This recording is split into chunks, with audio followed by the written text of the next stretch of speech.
दोस्तों इस वीडियो में हम चैप्टर सेकंड करने वाले हैं जो कि है एसिड बेस एंड सॉल्ट। तो चलिए शुरू करते हैं। मैं 30 एमसीक्यूज लेके आया हूँ, इसमें सबसे मोस्ट इंपॉर्टेंट एमसीक्यूज हैं। तो चलिए शुरू करते हैं हमारे क्वेश्चन नंबर फर्स्ट से। तो देखिए यहाँ पर क्वेश्चन नंबर फर्स्ट क्या कह रहा है, what is the pH value of sodium chloride. Sodium chloride का जो है वो पीएच वैल्यू क्या होता है। सोडियम क्लोराइड आप जानते होंगे, जो हम अपने घरों में इस्तेमाल करते हैं ना, नमक, उसको सोडियम क्लोराइड ही कहा जाता है। NaCl इसका फॉर्मूला आता है। तो इसका हमें पीएच वैल्यू बताना है कि कितना होता है। इसका 7 होता है पीएच, या 7 से ज़्यादा होता है, 7 से पीएच कम होता है, या 0 होता है। आपने पढ़ा होगा पीएच वैल्यू क्या होता है। जब 7 पे अगर कोई चीज़ होती है तो उसे न्यूट्रल कहा जाता है, और 7 से नीचे अगर उसका किसी भी सब्सटेंस का पीएच जाता है, अगर 7 से नीचे जाता है तो उसको हम एसिड बोलते हैं, और 7 से ऊपर जाने वाले को बेस कहा जाता है ना। तो यहाँ पर अगर हम सोडियम क्लोराइड को देखें तो सोडियम क्लोराइड का पीएच वैल्यू 7 ही रहता है, क्योंकि कॉमन सॉल्ट जो है ये सोडियम क्लोराइड जो है ये कैसा होता है, न्यूट्रल सॉल्ट है। ठीक है, एक तरह का न्यूट्रल सॉल्ट है। ये ना ही एसिडिक सॉल्ट है और ना ही बेसिक सॉल्ट है, ये एक तरह का न्यूट्रल सॉल्ट है। तो इसका पीएच वैल्यू कितना होगा, 7। तो हमारा करेक्ट आंसर यहाँ पर कितना है, 7। तो 7 इसका पीएच वैल्यू होगा। चलिए देखते हैं next question. What is the pH value of distil water. Distil water आप लोगों ने सुना होगा। डिस्टिल वाटर जो प्योर वाटर होता है ना, उसको डिस्टिल वाटर कहा जाता है। प्योर मतलब जिसमें कोई भी मिनरल्स नहीं होते, नो मिनरल्स, ठीक है, नो इम्प्योरिटीज, कोई इम्प्योरिटीज नहीं है। तो इस तरह के पानी को डिस्टिल वाटर कहा जाता है। ठीक है, तो ये डिस्टिल वाटर का पीएच कितना होता है, 7 होता है, मोर देन 7 होता है, लेस देन 7 होता है, या 0 होता है। ठीक है, तो चलिए देखते हैं। डिस्टिल वाटर में जैसे मैंने बताया कोई इम्प्योरिटीज नहीं है, कोई मिनरल्स नहीं है, तो इसका पीएच एक्यूरेट इसका 7 रहता है। ठीक है, 7 इसका प्योर वाटर का पीएच हमेशा 7 रहता है। लेकिन अगर इस पानी को काफ़ी समय के लिए अगर छोड़ दिया जाता है कहीं पर, ठीक है, ये एटमॉस्फेरिक गैसेस के कांटेक्ट में आता है, किसी चीज़ के कांटेक्ट में आता है, तो इसका पीएच मतलब पीएच भी चेंज होने लग जाता है। लेकिन अगर डिस्टिल वाटर की बात करते हैं तो डिस्टिल वाटर का पीएच हमेशा कितना रहेगा, 7 ही रहेगा। ठीक है, तो ये पीएच बेस्ड क्वेश्चन थे, काफ़ी इजी क्वेश्चन से। चलिए देखते हैं next question. What happens when carbon dioxide gas react with sodium hydroxide. जब कार्बन डाइऑक्साइड गैस रिएक्ट करता है किसके साथ, कार्बन डाइऑक्साइड को किसके साथ मिलाना है, सोडियम हाइड्रोक्साइड के साथ। ठीक है, जो कि एक स्ट्रॉन्ग बेस है सोडियम हाइड्रोक्साइड। तो चलिए इसको ऐड करेंगे तो क्या बनता है। देखिए रिएक्शन क्या होगा, carbon monoxide gas is formed, carbon dioxide is formed, sodium carbonate is formed. ठीक है, carbon dioxide does not react with sodium hydroxide. तो यहाँ पर हमें करेक्ट ऑप्शन देखना है। तो उसके लिए हमें पता होना चाहिए कि ये दोनों किस तरह से रिएक्ट करते हैं, कार्बन डाइऑक्साइड और सोडियम हाइड्रोक्साइड का रिएक्शन किस तरह से होता है। तो चलिए देखते हैं। यहाँ पर देखिए कार्बन डाइऑक्साइड है, ये हमारे पास सोडियम हाइड्रोक्साइड है, ये दोनों आपस में रिएक्ट करके क्या बनाते हैं, सोडियम कार्बोनेट बनाते हैं। क्या बनाते हैं, सोडियम कार्बोनेट, और साथ ही साथ वाटर रिलीज करते हैं।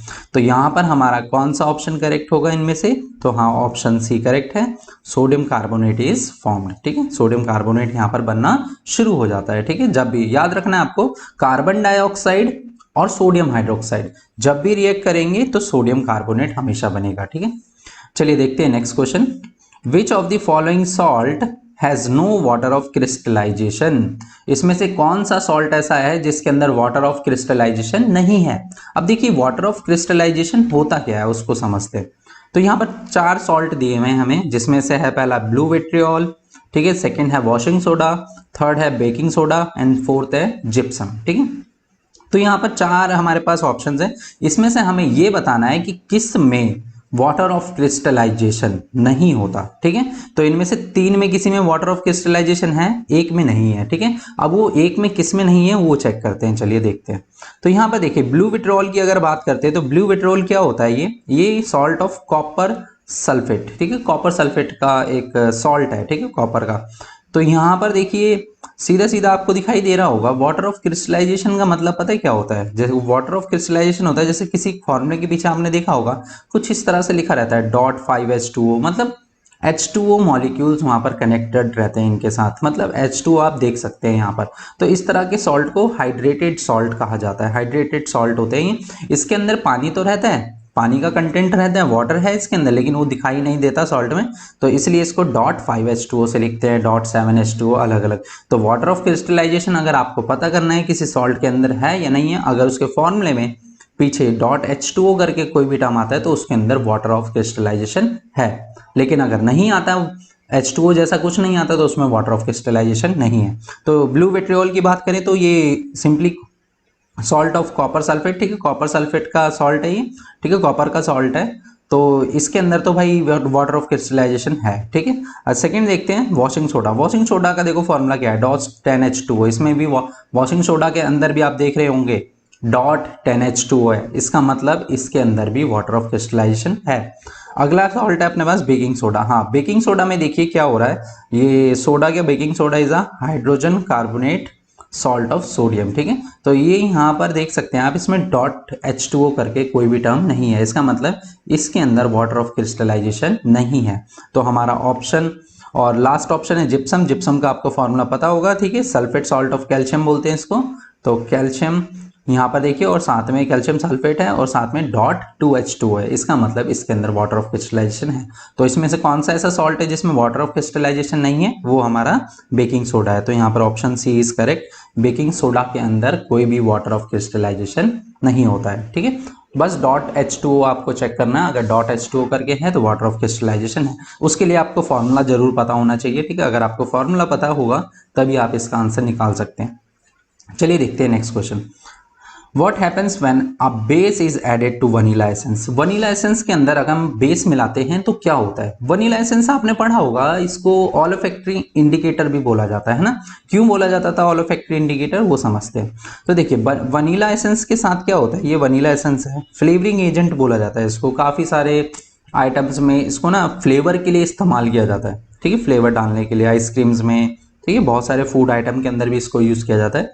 तो वनीला एसेंस का एक एसेंस आता है इसमें से, एसेंस का मतलब होता है एक अच्छी सी स्मेल आती है ना, बहुत अच्छा ऑर्डर आता है इसमें, ऑर्डर मतलब स्मेल। तो यहाँ पर जब इसमें एसिड फूड में मिलाया जाता है ना, इसको एसिड में मिलाया जाता है तो ऑर्डर रिमेन सेम, इसका ऑर्डर जो है, जो इसकी स्मेल है वो बनी रहेगी।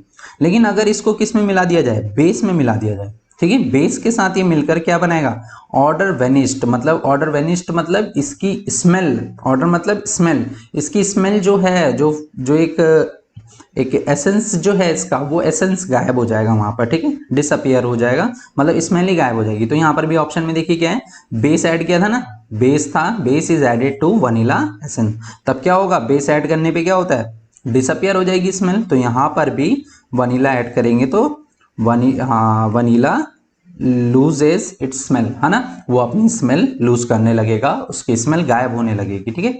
चलिए देखते हैं नेक्स्ट क्वेश्चन। यहाँ पर देखिए क्या है कि विच of the following compound is formed when zinc react with hydrochloric acid. Zinc को हाइड्रोक्लोरिक एसिड के साथ रिएक्ट करेंगे तो क्या कंपाउंड बनेंगे, ठीक है। तो ये आपने पहले भी पढ़ा होगा इसके बारे में। देखिए ये क्या है, जिंक एक मेटल है और ये एक एसिड है। एसिड और मेटल किस तरह से देखो रिएक्ट करते हैं, मेटल, कोई भी मेटल जब एसिड के साथ रिएक्ट करता है ना, तो साथ ही साथ क्या बनता है, सॉल्ट बनता है और हाइड्रोजन गैस बनता है, ये दो चीजें बनती है ना।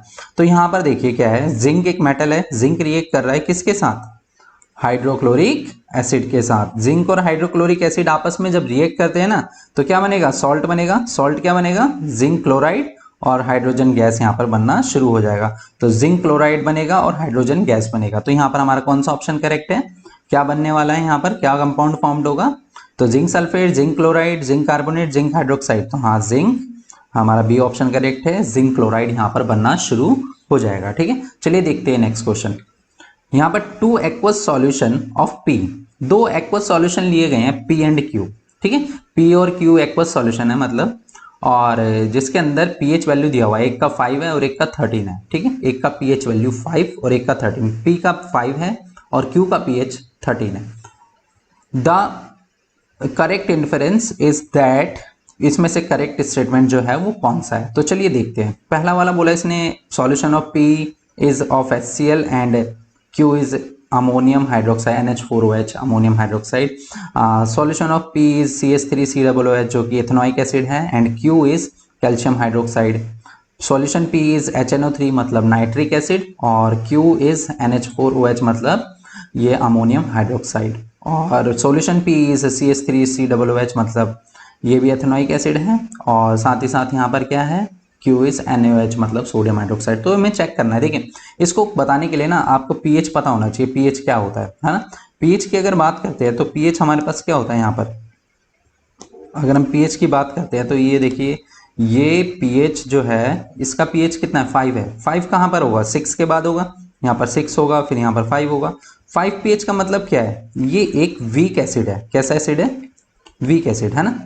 और 13 का मतलब है, 13 देखिए यहाँ पर है, 13 का मतलब होता है स्ट्रॉन्ग बेस एक। तो हमें इसमें से दो चीजें सेलेक्ट करनी है अब, एक तो वीक एसिड, वीक एसिड कोई लेना है और एक स्ट्रॉन्ग बेस लेना है। तो हमें चेक करना होगा इसमें से वीक एसिड कौन सा है और स्ट्रॉन्ग बेस कौन सा है। तो यहाँ पर देखिए, ध्यान से देखिए, HCl की अगर बात करते हैं, पहला वाला option, HCl is a weak acid. क्या HCl वीक एसिड है, नहीं। पहला ऑप्शन तो हो गया हमारा यहीं पर ही गलत, क्योंकि HCl is a strong acid. Second देखिए, यहाँ पर कौन सा एसिड दिया हुआ है, एथेनोइक एसिड है। एथेनोइक एसिड मैंने आपको बताया था ये काफ़ी वीक एसिड होता है ना, एथेनोइक एसिड। इसको वो एसिटिक एसिड बनाने के लिए, और एसिटिक एसिड भी बोला जाता है, और इसमें सिरका वगैरह बनाते हैं ना जो विनीगर, तो उसमें इस्तेमाल होता है, इसको खाया भी जाता है। तो फिर ये एक तरह से क्या है, वीक एसिड में आता है, ठीक है। तो ये वीक एसिड है, तो ये ऑप्शन हमारा हो सकता है। लेकिन कैल्शियम हाइड्रोक्साइड है, हाँ ये भी बेस है, ये भी काफ़ी स्ट्रॉन्ग बेस है। अगला ऑप्शन है अपना HNO3। HNO3 देखिए ये वीक एसिड नहीं हो सकता है ना, ये वीक एसिड हो ही नहीं सकता है HNO3। Nitric acid strong acid है। तो हमारे ऑप्शन बचते हैं बी और डी। बी और डी में से देखिए क्या है, CH3COOH, CH3COOH, ये दोनों ऑप्शन करेक्ट है। लेकिन अगर आगे जाते हैं हम तो Q इज, अब हमें क्या लेना है, स्ट्रॉन्ग बेस देखना है। अब स्ट्रॉन्ग बेस इसमें से देखिए कौन सा स्ट्रॉन्ग बेस है, सोडियम हाइड्रोक्साइड या कैल्शियम हाइड्रोक्साइड। हाँ, सोडियम हाइड्रोक्साइड जो है वो स्ट्रॉन्ग बेस है एक, ठीक है। तो यहाँ पर हमारा ऑप्शन डी करेक्ट है, ठीक है। तो सॉल्यूशन ऑफ पी CH3OH जो कि है एथेनोइक एसिड, और Q इज अ NaOH जो कि है सोडियम हाइड्रोक्साइड। चलिए देखते हैं next question. If a few drops of concentrated acid accidentally spill over the hand of the student and what should be done, है ना। सी देखिए यहाँ पर दिखाया भी गया पिक्चर में, जैसा एसिड, जैसे अगर कई बच्चे के हाथ पे किसी पे एसिड गिर जाता है तो वहाँ पर हमें क्या करना चाहिए, क्या जरूरी है, क्या मैंडेटरी स्टेप है जो एकदम से हमें लेने होंगे यहाँ पर, ठीक है। तो एसिड आपको पता है, एसिड बहुत खतरनाक होता है, हाथ वगैरह जल जाता है, बहुत कुछ नुकसान हो सकता है इससे, है ना। तो वहाँ पर किस तरह से इससे बचा जा सकता है अगर किसी के हाथ पे एसिड वगैरह गिर जाता है तो देखिए सबसे पहला ऑप्शन क्या है, wash the hand with the saline water. Saline water का मतलब होता है यहाँ पर एक तरह से सॉल्ट वाला जो पानी होता है, सॉल्ट होता है जिसमें ज़्यादा अमाउंट में सॉल्ट होता है, उससे धोया जाए, ठीक है। तो यहाँ पर देखिए सीधी सी बात है यार, एसिड गिरा हुआ है और इस पर हम सॉल्ट वगैरह ऐड करेंगे तो यहाँ पर रिएक्शन होना स्टार्ट हो जाएगा, ठीक है। रिएक्शन होगा और भी ये मतलब और भी बेकार हो सकता है यहाँ पर, और भी हमें नुकसान हो सकता है इससे, ठीक। Wash with the hand immediately with plenty of water. हाँ, ये ऑप्शन करेक्ट है कि हाँ हम एक, ये स्टेटमेंट करेक्ट है यहाँ पर, wash the hand immediately with the plenty of water, है ना। हमें बहुत सारा पानी लेकर हाथ को अच्छे से धोना चाहिए ताकि जो भी एसिड है वो वहां से हटाया जा सके। And applying paste of sodium hydrogen carbonate. तो paste of sodium hydrogen carbonate जो है इसको हम अप्लाई नहीं करेंगे क्योंकि यहाँ पर रिएक्शन हो सकता है, इसके साथ काफी सारे रिएक्शन हो सकते हैं। तो यहाँ पर देखिए सबसे पहला काम तो क्या है, हमें हाथ को धोना है after washing with plenty of water. और उसके बाद हमें क्या करना है, यहाँ पर अप्लाई करना है, apply solution of sodium hydroxide on hand, ठीक है। सोडियम हाइड्रोक्साइड का एक डाइल्यूट सॉल्यूशन लेना है हमें, और उस डाइल्यूट सॉल्यूशन से हमें हाथ को अपने साफ करना है, ठीक है, सोडियम हाइड्रोक्साइड के सॉल्यूशन से। तो इस तरह का यहाँ पर रिएक्शन भी जो है, मतलब इससे क्या होगा, पहले हमें एसिड को साफ करना होता है और उसके बाद हमें सोडियम हाइड्रोक्साइड वगैरह का सॉल्यूशन अप्लाई करना होता है यहाँ पर। चलिए देखते हैं नेक्स्ट क्वेश्चन।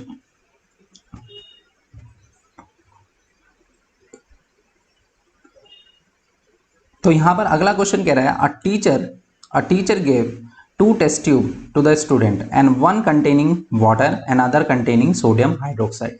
मतलब एक टेस्ट ट्यूब लिया गया है यार, उस टेस्ट ट्यूब के अंदर क्या किया गया है, एक टेस्ट ट्यूब के अंदर ले लिया वाटर और एक में सोडियम हाइड्रोक्साइड। मतलब एक में पानी है और एक में बेस है ना, पानी और बेस को लिया गया है। She asked them to identify the test tube containing sodium hydroxide solution, which one of the following can be used for the identification। देखिए सीधी सी बात है, यहाँ पर एक तो है बेस, पहला बेस है, और दूसरा क्या है अपने पास, दूसरा है सोडियम हाइड्रोक्साइड, मतलब एक वाटर है, दूसरा सोडियम हाइड्रोक्साइड है, बेस है। तो यहाँ पर बेस का किस तरह से पता लगाते हैं हम, कोई सब्सटेंस बेसिक है या एसिडिक है, तो बेस के लिए पता लगाने के लिए हम लिटमस टेस्ट करते हैं, और उसमें से कौन सा लिटमस लेते हैं हम, ठीक है। बेस क्या करता है, रेड लिटमस को क्या करता है, ब्लू करता है ना, रेड लिटमस को क्या कर देता है, ब्लू। तो हम रेड लिटमस यहाँ पर लेंगे, ठीक है। रेड लिटमस क्या करेगा, बेस में ब्लू हो जाएगा, और जिससे हम पता लगा सकते हैं कि कौन से टेस्ट ट्यूब में, क्योंकि वाटर पे तो देखो वाटर जब डालेंगे तो इस पे तो कोई असर होगा नहीं, ठीक है। रेड लिटमस रेड का रेड ही रहेगा, लेकिन अगर बेस डालेंगे इसके ऊपर तो बेस में क्या हो जाएगा, बेस के सॉल्यूशन में ये ब्लू होने लग जाएगा, है ना। तो ये ब्लू होगा, तो इस तरह का यहाँ पर रिएक्शन होगा, ठीक है। तो यहाँ पर भी हम ऐसे कर सकते हैं इसको। तो चलिए देखते हैं नेक्स्ट क्वेश्चन, ठीक है। तो यहाँ पर हमारा करेक्ट ऑप्शन क्या है, रेड लिटमस है। चलिए देखते हैं, अगले क्वेश्चन पे बढ़ते हैं। यहाँ पर क्वेश्चन कह रहा है identify the gas A in the following experiment. हमें ए में जो गैस अप्लाई हो रही है उसको बताना है, कौन सा गैस यहाँ पर है। तो ये देखिए, यहाँ पर ये रिएक्शन काफी इंपॉर्टेंट रिएक्शन है, और कई बार आपने ये रिएक्शन देखा भी होगा। यहाँ पर क्या होता है, जिंक के दाने होते हैं, एसिड के साथ रिएक्ट करते हैं, और हमें पता है जब एसिड और मेटल रिएक्ट करते हैं तो कौन सी गैस प्रोड्यूस होती है, तो सॉल्ट बनता है, और साथ ही साथ इसमें से हाइड्रोजन गैस भी प्रोड्यूस होती है। तो इसका आंसर यहाँ पर क्या है, ये ए गैस कौन सी है, ये गैस ए। तो यहाँ पर गैस ए जो होती है यहाँ टेस्ट ट्यूब के जरिए जाती है, इसमें आपने पढ़ा होगा, ठीक है। तो ये गैस होती है हाइड्रोजन गैस, ठीक है। और ये हाइड्रोजन गैस जब इससे रिएक्शन होता है ना, यहाँ पर रिएक्शन के बाद क्या होता है, ये रिएक्शन कर कर यहाँ से हाइड्रोजन गैस प्रोड्यूस होना लग जाती है, और ये डिलीवरी ट्यूब के जरिए इस सोप सॉल्यूशन में जाती है। और सोप सॉल्यूशन में क्या होता है, हाइड्रोजन गैस के साथ बबल्स बनने यहाँ पर शुरू हो जाते हैं हाइड्रोजन गैस के सोप के अंदर से, जैसी गैस पास होती है। और जैसे कैंडल पास लाया जाता है तो ये पॉप साउंड के साथ फटने लग जाती है, जिससे पता चलता है ये जो गैस ए है वो कौन सी गैस है, हाइड्रोजन गैस है। क्योंकि हाइड्रोजन गैस फ्लेमेबल होती है, जलती है, ठीक है। फ्यूल वगैरह बनाने के लिए भी इसको इस्तेमाल किया जाता है। दोस्तों बढ़ते हैं अपने अगले क्वेश्चन की तरफ। तो चलिए देखते हैं, यहाँ पर देखिए ये सीबीएसई सैंपल पेपर का क्वेश्चन है। तो यहाँ पर कह रहा है the graph of the given below depict a neutralisation reaction acid plus alkali. Alkali मतलब यहाँ पर बेस, अल्कलाई रिलेटेड होता है बेस से, और अल्कलाई और बेस रिएक्ट कर कर क्या बना रहे हैं, सॉल्ट एंड वाटर, जैसा कि न्यूट्रलाइजेशन रिएक्शन में होता है, ठीक है। The pH of the solution changes as we add excess of acid. जैसे जैसे हमने इसमें एसिड मिलाया, एसिड मिलाने पे क्या होगा, इसका पीएच जो होगा वो चेंज होगा। एसिड मिलाने से क्या होगा, पीएच डाउन होने लगेगा, है ना, 7 से नीचे चला जाएगा, ठीक है। तो पीएच धीरे धीरे कम होगा, ठीक है। और to an alkali and which donate the area और of the graph where both acid and salt are present, ठीक है। ऐसा कौन सा एरिया है इस ग्राफ में जिसमें एसिड और सॉल्ट दोनों प्रेजेंट है। तो चलिए इसको ना ग्राफ को समझते हैं एक बारी, ये ग्राफ में क्या है क्या रहा है, ठीक है। तो यहाँ पर देखिए ए पॉइंट पे क्या है, ये पीएच वैल्यू 14 है, पीएच वैल्यू 14 है, और एसिडिक यहाँ पर बिल्कुल 0 है ना, एसिड 0 है। धीरे धीरे क्या करा, वॉल्यूम ऑफ एसिड को हमने बढ़ाया है यहाँ पर, ठीक है। धीरे धीरे एसिड को बढ़ा रहे हैं, तो एसिड बढ़ाने से क्या हो रहा है, पीएच धीरे धीरे देखो स्लाइटली कम होता जा रहा है ना। अब धीरे धीरे पीएच क्या हो रहा है, कम हो रहा है, जैसे जैसे एसिड बढ़ रहा है। यहाँ पर कुछ अमाउंट ऑफ एसिड था, तो यहाँ पर पीएच धीरे धीरे डाउन हो रहा है। अब जैसे जैसे आप इसमें वो बढ़ाते जाएंगे वैसे वैसे इसका पीएच भी वो होने लग जाएगा, कम होने लग जाएगा। तो यहाँ पर देखिए अब किस तरह से चलेगा, तो यहाँ पर ये पीएच डाउन हो गया। अब यहाँ पर आते आते क्या होगा, ये पीएच यहाँ पर कितना हो गया, 7 हो गया, है ना। 7 मतलब न्यूट्रल हो गया बिल्कुल, जितना एसिड मिला है, क्योंकि जितना भी इसमें बेस था बेस बिल्कुल खत्म हो चुका है, अब एसिड बचा हुआ है। अब एसिड आगे जैसे और एसिड मिलाता गया है तो ये करेक्टर इसका एसिडिक हो गया। और यहाँ पर देखिए इस पॉइंट पे आकर क्या हुआ, ये कांस्टेंट हो गया ना। अब एक सीधी लाइन आ रही है, इसका मतलब है इसका पीएच अब कितना डाउन पहुंच चुका है, इसका करीबन 2 के आसपास पीएच हो चुका होगा, ठीक है, 1-2 के आसपास होगा ये। और इसका मतलब ये है अब पीएच कांस्टेंट हो चुका है। अब इसके अंदर क्या होगा, इस सॉल्यूशन के अंदर क्या होगा, बेस जितना भी था, जितना भी एसिड और बेस, क्या है, एसिड और बेस जब आपस में मिल रहे होंगे तो ये न्यूट्रलाइज हो रहे होंगे। अब अमाउंट ऑफ बेस खत्म हो चुका है, जितना भी बेस था वो सारा एसिड ने न्यूट्रलाइज कर दिया है, लेकिन अब बच गया है क्या, अब जितना भी इसमें बेस बचेगा ना वो बेस है ये, ओ सॉरी ये एसिड है। अब यहाँ पर ये एसिड बचा है सारा। अब धीरे धीरे एसिड का अमाउंट बढ़ता जा रहा है, लेकिन पीएच कांस्टेंट हो चुका है, क्योंकि वो जो एसिड होगा उसका पीएच 1 और 2 के बीच में ही रहा होगा। तो इस पॉइंट पे डी पॉइंट पे इस सॉल्यूशन के अंदर सॉल्ट भी है, क्योंकि एसिड बेस मिलके क्या बनाते हैं, सॉल्ट बनाते हैं, और साथ ही साथ एसिडिक है, तो ये एसिडिक सॉल्ट बनने लग गया है अब यहाँ पर, ठीक है। तो ऑप्शन कौन सा करेक्ट है अपना, ऑप्शन डी करेक्ट है यहाँ पर, क्योंकि यहाँ पर डी ऑप्शन पर जो एसिड है और सॉल्ट है उसका अमाउंट यहाँ पर देखने को मिलता है। चलिए देखते हैं अगला question. Which of the given option correctly represent the parent acid and base of carbonate, calcium carbonate. देखिए पेरेंट एसिड और पेरेंट बेस क्या होते हैं, पेरेंट एसिड और पेरेंट बेस मिलके ना एक सॉल्ट बनाते हैं, ठीक है, मतलब एसिड बेस मिलकर क्या करते हैं, सॉल्ट बनाते हैं। तो कोई भी सॉल्ट है, जैसे कैल्शियम कार्बोनेट एक सॉल्ट है ना, इस सॉल्ट को किससे बनाया जाता है, तो यहाँ पर पेरेंट एसिड होगा और एक पेरेंट बेस होगा। तो पेरेंट एसिड और पेरेंट बेस का बताना है हमें, इसके कौन से पेरेंट एसिड और पेरेंट बेस है। तो हमारे पास देखिए ऑप्शन क्या है, सीबीएसई सैम्पल पेपर का क्वेश्चन है ये। ऑप्शन है अपने पास देखिए HCl और NaOH, क्या ये दोनों आपस में मिलकर कैल्शियम कार्बोनेट बनाएंगे, नहीं बनाएंगे। तो यहाँ पर देखिए ऑप्शन पता है कौन सा करेक्ट है, यहाँ पर कार्बोनेट हमें दिखाई भी दे रहा है। सेकंड ऑप्शन में देखिए, जब ये H2 है, H2CO3 है जो कि, ठीक है, ये किसके साथ रिएक्ट कर रहा है, कैल्शियम हाइड्रोक्साइड के साथ, CaOH2 के साथ जब ये रिएक्ट करता है, ठीक है, तो इसको कार्बोनिक एसिड बोलते हैं। क्या बोलते हैं, कार्बोनिक एसिड। और कार्बोनिक एसिड जब कैल्शियम हाइड्रोक्साइड के साथ रिएक्ट करता है, लाइम वाटर के साथ रिएक्ट करता है, तब जाके ये कैल्शियम कार्बोनेट बनाता है। ये कैल्शियम कार्बोनेट बन गया ना। तो इसके पेरेंट एसिड ये है और पेरेंट बेस इसका ये है, ठीक है, क्योंकि ये सॉल्ट बनाता है इनको मिलकर। तो यहाँ पर हमारा ऑप्शन बी जो है वो करेक्ट है, ठीक है, ऑप्शन बी करेक्ट है। कैल्शियम कार्बोनेट जो है इनके पेरेंट एसिड पेरेंट बेस बन रहे हैं, तो ऑप्शन बी इज करेक्ट। तो चलिए देखते हैं अगला question. Farmer neutralise the effect of acidity soil by adding, क्या ऐड करते हैं ताकि सॉल्ट के अंदर जो भी, मतलब जो भी मिट्टी के अंदर जो भी सॉइल के अंदर एसिडिक कैरेक्टर है उसको कम करने के लिए, है ना, क्योंकि एक बार जब क्रॉप प्रोडक्शन हो जाता है ना कहीं पर, तो वहां पर सॉइल एसिडिक हो जाती है। अब सॉइल को क्या करना है, दोबारा ठीक करना है, मतलब उसको एसिडिक कैरेक्टर उसका हटाना है। तो एसिड हटाने के लिए हम उसमें क्या मिलाते हैं, बेस मिलाते हैं, है ना। अब वो बेस देखिए यहाँ पर क्या है, तो सॉइल बाय एडिंग क्या ऐड करेंगे उसके अंदर, slag lime, gypsum, caustic soda या बेकिंग सोडा। तो इनमें से कौन सी ऐसी चीज है जो हम वहां पर ऐड कर सकते हैं, तो यहाँ पर ऐड करते किया जाता है क्या, क्विक स्लैग लाइम यूज किया जाता है। यहाँ पर क्या यूज किया जाता है, स्लैग लाइम।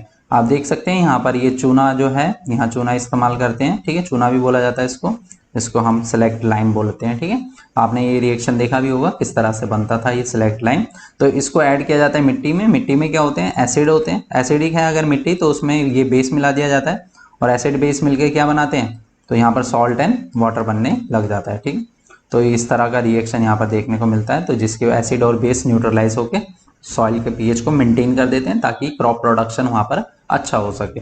तो चलिए देखते हैं अगला क्वेश्चन। तो यहाँ पर ए ऑप्शन अपना करेक्ट है, स्लैग लाइन। तो क्वेश्चन नंबर 14 देखिए, क्वेश्चन नंबर 14 क्या कह रहा है यहाँ पर, ये कह रहा है what happens when a solution of acid mix with solution of base in test tube। सीधी सी बात है यार, एसिड और बेस मिलकर क्या बनाते हैं, न्यूट्रलाइजेशन रिएक्शन होता है। तो उस न्यूट्रलाइजेशन रिएक्शन में देखिए क्या देखा जाता है, the temperature of the solution increases, the temperature of the solution decreases, the temperature of the solution remain same and the salt formation takes place. तो इसमें से कौन कौन से ऑप्शंस देखे जा सकते हैं।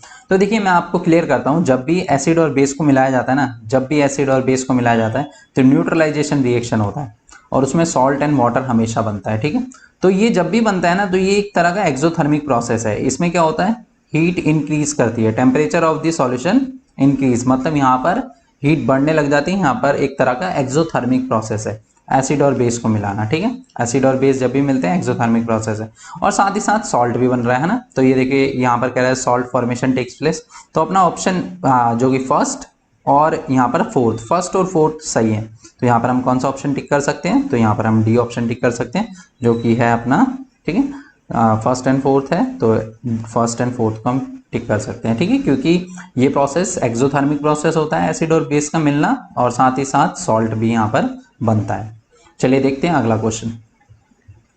What happens when the acid is added to the water and which reaction is take place? कौन सा रिएक्शन होता है जब, देखिए इसने कहा है कि acid is added to water, acid को किस में मिलाया गया, पानी में मिलाया गया। अब रिएक्शन देखिए कैसा होता है, जब एसिड को पानी में मिलाया जाता है तो एंडोथर्मिक, एक्सोथर्मिक, प्रेसिपिटेशन, ऑक्सीडेशन, कौन सा रिएक्शन होता है, तो हाँ ये एक्सोथर्मिक रिएक्शन होता है। जब भी इसमें एसिड में मिलाया जाता है ना, पानी और एसिड को मिलाया जाता है, तो भाई ऐसा ही रिएक्शन बिल्कुल समझ सकते हो आप। जैसे घर में पकोड़े वगैरह बनाए जाते हैं ना, तो तेल, कढ़ाई में तेल पूरा भरा हुआ रहता है, हाँ, उसमें अगर आप थोड़ा सा भी पानी डाल देंगे तो क्या होगा, वो जलना शुरू हो जाएगा ना, बाहर कढ़ाई से बाहर आ जाता है तेल, जलना शुरू कर देता है, ठीक है। तो इस तरह का ही रिएक्शन एसिड और बेस, एसिड को जब पानी में मिलाया जाता है ना, तो इसी तरह का यहाँ पर भी रिएक्शन देखने को मिलता है। तो ये एक एक्सोथर्मिक प्रोसेस है, इसमें हीट रिलीज होती है। चलिए देखते हैं अगला क्वेश्चन। तो एक्सोथर्मिक प्रोसेस, यहाँ पर देखिए इस क्वेश्चन में क्या कह रहा है, the nature of the calcium phosphate present in tooth enamel is, हमारे जो टूथ होते हैं ना, दांत जो होते हैं, उस दांतों में एक सब्सटेंस होता है इनेमल। तो ये इनेमल ना सिंपली किसका बना होता है, बेस का बना होता है, बेसिक होता है ये, ठीक है, इनेमल। तो यहाँ पर आपको ध्यान रखना है, इनेमल जो होता है ये सबसे हमारे बॉडी का सबसे हार्डेस्ट पार्ट है बॉडी का।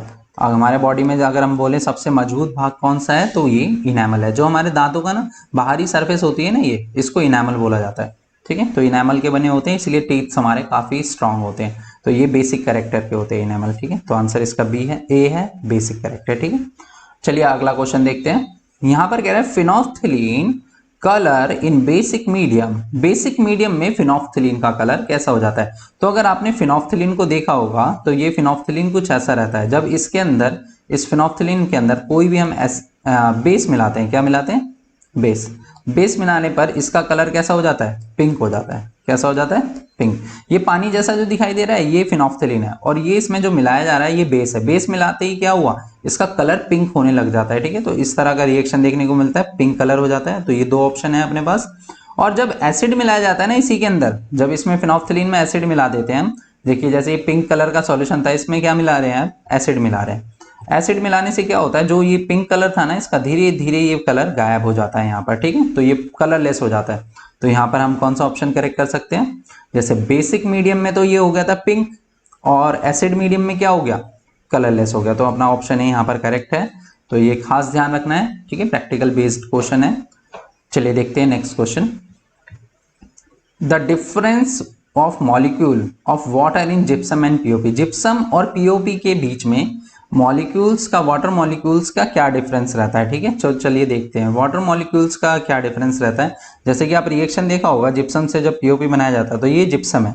अब जिप्सम जब रिएक्ट करता है इसके साथ 373 डिग्री केल्विन पर, तो ये पीओपी बनाता है, जो कि ये प्लास्टर ऑफ पेरिस बोला जाता है जिसको। तो जिप्सम में देखिए, जिप्सम में वाटर अमाउंट कितना है, 2H2O है ना। जिप्सम के अंदर तो 2H2O है। और अगर हम बात करते हैं किसमें, हम बात करते हैं प्लास्टर ऑफ पेरिस में, प्लास्टर ऑफ पेरिस में वाटर कंटेंट देखिए कितना है, यहाँ पर ½ H2O है। कितना है, ½ H2O। अब एक बात बताइए, दो, ये ½ H2O है, इन दोनों में डिफरेंस कितना है, दो में से आधा जाएगा तो कितना बचेगा, डेढ़। हाँ हमारे पास कितना बचेगा, 1.5 बचेगा। और 1.5 इनमें से कौन सा है, मतलब 1.5 बच जाएगा ना, 2 माइनस करोगे, 2 माइनस 1.5, तो ये अपने पास बचेगा 3/2 है ना। तो इसको सॉल्व करेंगे, 2 माइनस हाफ तो 3/2 बचेगा। तो आंसर अपना 3/2 यहाँ पर करेक्ट है, ठीक है। तो ऑप्शन सी करेक्ट है। तो वाटर मॉलिक्यूल के बीच का डिफरेंस इसका 3/2 होता है, मतलब 3/2 का मतलब होता है 1.5 मॉलिक्यूल तकरीबन, ठीक है। 1.5 भी लिख सकते हैं इसको, 1.5 लिख सकते हैं या 3/2 लिख सकते हैं। चलिए देखते हैं अगला question. A strong acid is, एक स्ट्रॉन्ग एसिड किसको कहा जाता है, क्या होता है एक स्ट्रॉन्ग एसिड, ठीक है, कौन सा एसिड है जो स्ट्रॉन्ग है। तो चलिए देखते हैं। Completely get ionise in water, partially get ionise in water, do not get ionise in water, all these, ठीक है। तो इनमें से देखिए करेक्ट ऑप्शन अपना ये है, फर्स्ट ऑप्शन करेक्ट है। Completely get ionise in water, मतलब पानी के अंदर पूरी तरह से वो आयनाइज हो जाने चाहिए। आयनाइज का मतलब होता है यहाँ पर वो पूरी तरह से उसके अंदर घुल जाना चाहिए, ठीक है। तो इस तरह से हम कह सकते हैं कि वो आयनाइज हो चुका है यहाँ पर। मतलब एसिड, कोई भी एसिड है जो H+ देता है, एसिड क्या होता है, जो H+ दे, और जो पूरी तरह से H+ में टूट जाए पानी के अंदर, मतलब एक्वस सॉल्यूशन में पूरी तरह से H+ में टूट जाए, तो उसको हम एक स्ट्रॉन्ग एसिड कहते हैं। तो यहाँ पर completely get ionise in water, ठीक है, या completely gets dissociate into its ion in water, ये भी लिख सकते हैं आप, ठीक है। तो यहाँ पर हमारा ऑप्शन ए करेक्ट है। चलिए देखते हैं अगला question. Assertion reasoning based question है ये। चलिए देखते हैं क्या, किस तरह से हम इसको कर सकते हैं। तो यहाँ पर देखिए क्या है कि a gas is produce when concentrated H2SO4 added to solid sodium chloride taken in a test tube, ठीक है। तो एक रिएक्शन हो रहा है कि जिसमें सल्फ्यूरिक एसिड रिएक्ट कर रहा है किसके साथ, सोडियम क्लोराइड के साथ, NaCl के साथ। और रिएक्शन होने के बाद क्या होता है, the gas coming out through the delivery tube is passed over a dry blue litmus paper. तो यहाँ पर क्या देखने को मिलेगा, तो blue colour of the litmus paper changes into red, और blue colour of the litmus paper does not change into red, ठीक है। तो यहाँ पर सबसे पहले तो हमें रिएक्शन समझना होगा, जब सल्फ्यूरिक एसिड और सोडियम क्लोराइड आपस में रिएक्ट करते हैं तो क्या बनता है। तो चलिए देखते हैं। तो यहाँ पर देखिए रिएक्शन के बाद क्या होगा, यहाँ पर NaCl है, NaCl किसके साथ रिएक्ट कर रहा है, ये रिएक्ट कर रहा है सल्फ्यूरिक एसिड के साथ। NaCl रिएक्ट कर रहा है सल्फ्यूरिक एसिड मतलब सोडियम क्लोराइड और सल्फ्यूरिक एसिड, तो ये सोडियम सल्फेट बनाते हैं और साथ ही साथ यहाँ पर HCl बनता है। ये HCl जो बनता है ना यहाँ पर, ये गैसियस फॉर्म में होता है। किसमें? गैसियस फॉर्म में। HCl gas is produced. अब इस गैस को जब हम लिटमस पेपर पे डालेंगे, किस पे डालेंगे? लिटमस पे। तो क्या लिटमस पे कोई इफेक्ट देखने को मिलेगा? हाँ, जैसे कि हमने पढ़ा है कि HCl में, HCl एक एसिड है ना, ये एक एसिड है, और ये एसिड क्या करता है, जब भी लिटमस पेपर पड़ेगा तो रेड होने लग जाता है लिटमस पेपर, लेकिन यहां पर इसका असर दिखाई नहीं देगा। क्यों नहीं दिखाई देगा? क्योंकि ये गैसियस फॉर्म में है। जब भी कोई एसिड एक्वस फॉर्म में रहता है तो वो अपने अपने कैरेक्टर्स यहाँ पर दिखाएगा, मतलब लिटमस पेपर का कलर चेंज होगा। लेकिन अगर ये गैसेस फॉर्म में है तो लिटमस पेपर पर इसका कोई असर यहाँ पर नहीं होगा। ड्राई ब्लू लिटमस पेपर हमने लिया है, तो इसका ब्लू लिटमस पे, ड्राई ब्लू लिटमस पे इसका कोई असर नहीं होगा इस गैस का। तो यहाँ पर ऑप्शन जो अपना blue colour of the litmus does not change into red, तो ब्लू कलर का जो लिटमस पेपर है वो रेड में चेंज नहीं होगा। तो अपना ऑप्शन बी जो है यहाँ पर करेक्ट है। ठीक है, ऑप्शन बी करेक्ट है, सेकंड इज करेक्ट। ठीक है, तो blue colour of the litmus paper does not change into red. चलिए देखते हैं अगला question. Assertion reasoning based question है ये भी। अ white coloured powder is used by the doctor for supporting fractured bones. पता है ना कौन सा व्हाइट कलर का पाउडर यूज करते हैं हम? हाँ, तो इसमें हमारा आंसर तो आपको पता ही होगा, प्लास्टर ऑफ पेरिस का इस्तेमाल किया जाता है ना। जब हड्डी वगैरह टूट जाती है तो इसको स्टेबल रखने के लिए, पैर को स्टेबल रखने के लिए यहाँ पर प्लास्टर किया जाता है। किससे किया जाता है? पीओपी से किया जाता है, प्लास्टर ऑफ पेरिस बोलते हैं जिसको हम। ठीक है, तो इसमें हम सिंपली हम बता सकते हैं अपना ऑप्शन जो है ए यहाँ पर करेक्ट है। ठीक है, तो प्लास्टर ऑफ पेरिस ये पाउडर जैसा होता है, जब इसमें पानी वगैरह मिला दिया जाता है तो ये हार्ड सब्सटेंस बन जाता है जिसको बाद में जिप्सम बोला जाता है। ठीक है, तो चलिए देखते हैं अगला question. Aqueous solution turns red litmus solution blue, मतलब एक रेड लिटमस को उसने ब्लू किया। रेड लिटमस को ब्लू करने का मतलब क्या होता है कि वो क्या है, रेड को ब्लू कौन करता है? रेड लिटमस को ब्लू बेस करता है ना, तो बेस का काम है, ये एक बेस है। और excessive addition of which of the following solution would reverse the change, मतलब क्या चीज इसमें ऐसा मिला है जो कि रिवर्स हो जाए रिएक्शन, मतलब जो रेड से क्या हो गया, लिटमस ब्लू हो गया। ठीक है, red litmus solution turns red litmus blue. लेकिन अब ब्लू से रेड मिलाने के लिए क्या करेंगे? जैसे इसमें पहले बेस मिलाया था, अब इसमें क्या मिलाएंगे हम इनमें से? देखिए, ये बेस तो मिलाने से रहे क्योंकि बेस ऑलरेडी मिला चुके हैं तो ब्लू हो चुका है। अब रेड बनाने के लिए वापस हम इसमें क्या मिलाएंगे? जैसे कि ये मान लीजिए लिटमस पेपर है, लिटमस में आपने पढ़ा होगा कि रेड बेस के अंदर ये कलर क्या हो जाता है, इसका ब्लू कलर का हो जाता है। लेकिन अगर इसी लिटमस को हम एसिड में मिलाते हैं तो रेड हो जाता है फिर वापस, ये है ना। तो रिवर्स रिएक्शन यहाँ पर देखने को मिलता है। तो यहाँ पर हम कौन सा एसिड मिला सकते हैं? बेकिंग सोडा एक बेस है, लाइम एक बेस है, अमोनियम हाइड्रोक्साइड सॉल्यूशन एक बेस है, तो यहाँ पर एसिड बच जाता है अपने पास बस हाइड्रोक्लोरिक एसिड। तो अपना ऑप्शन डी इज करेक्ट। ठीक है, चलिए देखते हैं अगला question. Bleaching powder chemical name is, bleaching powder का केमिकल नेम क्या है? ठीक है, तो आपने पढ़ा होगा ब्लीचिंग पाउडर क्या बोलते हैं? Calcium oxychloride. ठीक है, इसका फॉर्मूला क्या होता है? CaOCl2, जिसको हम ब्लीचिंग पाउडर बोलते हैं, व्हाइट कलर का पाउडर होता है, सही। तो कैल्शियम याद रखना है, कैल्शियम ऑक्सीक्लोराइड। तो चलिए देखते हैं अगला क्वेश्चन अपना 24th।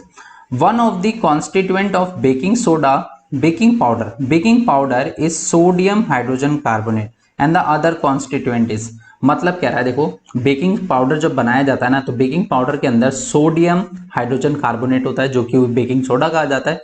लेकिन इसी के साथ साथ ना एक चीज इसमें और मिलाई जाती है, वो क्या होती है? ठीक है, वो बताना है हमें। तो यहाँ पर देखिए, hydrochloric acid, tartaric acid, acetic acid और सल्फ्यूरिक एसिड। तो इसमें से हम इसमें टेट्रिक एसिड मिलाते हैं। ठीक है, जब इसको बनाया जाता है ना, फॉर्मेशन जब होती है बेकिंग पाउडर की, तो बेकिंग पाउडर में हम क्या करते हैं? बेकिंग सोडा लेते हैं, और ये H+ क्या है, कौन सा एसिड है? ये है टेट्रिक एसिड है। तो टेट्रिक एसिड जैसे इसमें मिलाया जाता है तो H+ देने लगता है ये, और साथ ही साथ कार्बन डाइऑक्साइड H2 निकलता है, और ये जो बनता है प्रोडक्ट अपना, यही प्रोडक्ट है अपना बेकिंग पाउडर, जिसको बोलते हैं सोडियम सॉल्ट ऑफ एसिड। मतलब बेकिंग पाउडर के अंदर थोड़ा सा एसिडिक कैरेक्टर भी रहता है, वो किसकी वजह से रहता है? टेट्रिक एसिड की वजह से। मतलब देखिए, बेकिंग सोडा जो होता है ना, बेकिंग पाउडर बनाने के लिए बेकिंग सोडा का ही इस्तेमाल होता है, और बेकिंग सोडा के अंदर दो चीजें मिलाई जाती है, बेकिंग सोडा और टेट्रिक एसिड। इन दोनों को मिलाने के बाद अपने पास बेकिंग पाउडर बनता है। ठीक है, तो चलिए देखते हैं नेक्स्ट क्वेश्चन। तो ये हमारा आंसर यहाँ पर बी सही है, टेट्रिक एसिड। तो अगला क्वेश्चन कह रहा है यहाँ पर, विच of the following properties is not shown by base, मतलब बेसिस कौन सी प्रॉपर्टीज है जो शो नहीं करते? तो यहाँ पर देखिए, bases dissociate in water to give OH ions, तो ये तो है भाई, बेसेस ये प्रॉपर्टी शो करते हैं। बेसेस आर सोपी इन टच, हाँ ये भी करते हैं, सोपी टच होता है उनका। Basis turns blue litmus red, हाँ ब्लू लिटमस को रेड भी करते हैं, ठीक है, ये सारी प्रॉपर्टीज हैं इसकी बेस की। तो bases are bitter in taste, क्या टेस्ट बेसिस का बिटर होता है? तो इसमें से देखिए, एक मिनट, ये वाला ऑप्शन देखिए, ये ऑप्शन जो है C option, bases turn blue litmus red, ये गलत है ना। मतलब ब्लू लिटमस को रेड नहीं करते बल्कि उल्टा करते हैं, रेड लिटमस को क्या करते हैं, ब्लू करते हैं, है ना। तो यहाँ पर हमारा ऑप्शन सी जो है वो गलत है यहाँ पर। तो option C, bases turns blue litmus red. Bases turns यहाँ पर क्या होता है, bases turns red litmus to blue, ठीक है। तो यहाँ पर ये प्रॉपर्टीज बेस की नहीं होती, ठीक है। चलिए देखते हैं अगला क्वेश्चन। असर्शन बेस्ड क्वेश्चन है, मेटल ऑक्साइड्स, असर्शन दिया हुआ है हमें, ये देखिए क्या असर्शन है, metal oxides react with acid to form salt and water. हमने पढ़ा था, याद होगा आपको, मेटल ऑक्साइड्स क्या होते हैं, ये बेसिक होते हैं। कैसे होते हैं, बेसिक। और ये किसके साथ रिएक्ट करते हैं, जब एसिड के साथ रिएक्ट करता है, जब बेस एसिड के साथ रिएक्ट करता है तो क्या बनता है, सॉल्ट और वाटर बनता है ना। तो ये रिएक्शन बिल्कुल ओके एकदम, ये ठीक है बिल्कुल statement. And most of the metal oxides are acidic in nature, ये गलत है ना, स्टेटमेंट गलत है, यहाँ पर दिखाई दे रहा है हमें। क्या बोल रहा है ये स्टेटमेंट में, metal oxides are acidic in nature, acidic नहीं होते भाई, metal oxides are basic in nature, metal oxides basic होते हैं। तो यहाँ पर देखिए ऑप्शन क्या है, both assertion and reason are correct, नहीं ये तो गलत है, ठीक है। पहला वाला असर्शन जो था वो सही है, लेकिन रीजन जो है इनकरेक्ट है, ठीक है। बोथ असर्शन नहीं, assertion is correct but reason is incorrect, हाँ तो ऑप्शन सी अपना यहाँ पर सही है। तो असर्शन जो करेक्ट है, असर्शन जो बोल रहे हैं, मेटल ऑक्साइड जब भी रिएक्ट करते हैं एसिड के साथ तो सॉल्ट और वाटर हमेशा बनता ही बनता है। लेकिन मेटल ऑक्साइड्स, इसका मतलब ये नहीं है मेटल ऑक्साइड एसिडिक होते हैं, मेटल ऑक्साइड इसका मतलब ये होता है बेसिक होते हैं, ठीक है। तो ये रीजन इसका गलत है। तो यहाँ पर assertion is correct but reason is incorrect, ठीक है। चलिए देखते हैं अगला क्वेश्चन। यहाँ पर कह रहा है सब्सटेंस ए सब्सटेंस है कोई, does not dissociate completely into its ion, मतलब वो अपने आयंस में बिल्कुल भी नहीं टूटता, मतलब कंप्लीटली नहीं टूटता, does not dissociate completely into its ion and in aqueous solution and it is bitter in taste, कड़वा है टेस्ट में। तो बिटर है तो सीधी सी बात है यार, बेस है। और पूरी तरह से अगर अपने आयंस में नहीं ब्रेक हो रहा ना, जैसे कि मान लीजिए कोई सॉल्यूशन है, इस सॉल्यूशन के अंदर मान लीजिए कोई हम सॉल्यूशन लेते हैं, उस सॉल्यूशन में हम बेस डालते हैं, कोई भी बेस डालेंगे ना तो वो उसके आयंस में ब्रेक होने लग जाता है, OH नेगेटिव बनाने लग जाता है। तो अगर ये पूरी तरह से टूट जाता है OH नेगेटिव आयन में बेस, तो हम बोल सकते हैं कि ये एक स्ट्रॉन्ग बेस है। लेकिन अगर ये पूरी तरह से नहीं टूटता, डज नॉट डिसोशिएट कंप्लीटली, मतलब पूरी तरह से डिसोशिएट नहीं होता, तो उसको क्या बोला जाता है, एक वीक बेस बोला जाता है। तो हमारा आंसर यहाँ पर ए ऑप्शन करेक्ट है, वीक बेस। चलिए देखते हैं अगला क्वेश्चन। 3 स्टूडेंट है यहाँ, 3, ठीक है। 3 student A, B and C measure the pH value of water, lemon juice and sodium bicarbonate. देखिए वाटर का pH होता है, अभी हमने पढ़ा था 7, लेमन जूस का अराउंड pH है 7 से नीचे रहता है, ठीक है, 7 से नीचे, और सोडियम बाइकार्बोनेट एक बेस है और ये एक लेमन जूस एक एसिड है। तो हमें बताना है इसमें से कौन सा ऑप्शन जो है, विच ऑफ द ऑप्शन इज, एक मिनट अब देख लेते हैं हम। यहाँ पर कह रहा है what is the correct decreasing order of pH values, मतलब pH वैल्यूज को डिक्रीजिंग ऑर्डर में रखना है। डिक्रीजिंग ऑर्डर का मतलब सबसे ज्यादा pH वाला पहले रखेंगे और कम pH वाला बाद में। तो यहाँ पर देखिए बेस है ये सोडियम बाइकार्बोनेट, तो सोडियम बाइकार्बोनेट का ही यहाँ पर होगा, ठीक है, ये हो गया। लेमन जूस है, लेमन जूस का pH यहाँ पर होगा, और वाटर का pH कितना होता है, 7 होता है, ठीक है। तो यहाँ पर सबसे ज्यादा pH किसका है, सबसे ज्यादा pH है बेस का, जो कि 13-14 के आसपास ये। तो यहाँ पर सोडियम बाइकार्बोनेट हो गया, उसके बाद फिर वाटर हो गया, और उसके बाद फिर लेमन जूस हो गया, ठीक है, जो कि एसिडिक है। तो इस तरह से आप अरेंज कर सकते हैं इनको, ठीक है, इनके अकॉर्डिंग, ठीक है। सबसे ज्यादा pH, फिर उससे कम pH, फिर सबसे कम pH। सोडियम कार्बोनेट का मान लीजिए pH कुछ अराउंड 12 के आसपास, 12-13 के आसपास मान लीजिए इसको। ये वाटर का 7 मान लीजिए pH, ठीक है, और लेमन जूस का मान लीजिए 5 के आसपास, ठीक है। तो इस तरह से मतलब ये धीरे धीरे डिक्रीज कर रहा है, मतलब pH, ठीक है। एसिडिक करेक्ट है, यहाँ पर बढ़ रहा है इनका। चलिए अगला क्वेश्चन देखते हैं। तो यहाँ ऑप्शन डी अपना करेक्ट है, ठीक है। चलिए देखते हैं अगला क्वेश्चन। ये कह रहा है कि a student dip a pH paper in unknown liquid, is in unknown liquid, ठीक है।